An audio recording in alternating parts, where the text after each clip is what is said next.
If you're choosing between Openshot, Shotcut, and Kdenlive, this isn't just video editor versus video editor. It's simplicity versus balance versus professional power. So which editor is actually better?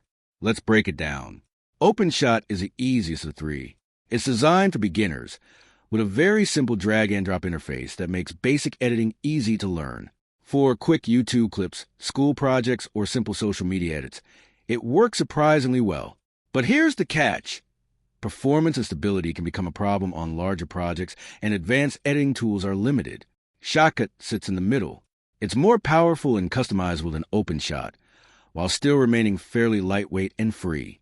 It supports a huge range of formats and gives you more professional controls without feeling too overwhelming. The downside is usability. The interface can feel confusing at first, especially for beginners, and some workflows are less polished than commercial editors. Kdenlive is the most advanced overall. It includes multi-track editing, proxy workflows, keyframing, advanced effects, and much stronger timeline tools, making it closer to a professional editor. It's also the favorite among many Linux creators because it balances power and open source flexibility extremely well.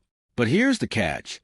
It has the steepest learning curve, and occasional bugs or crashes still happen on some systems.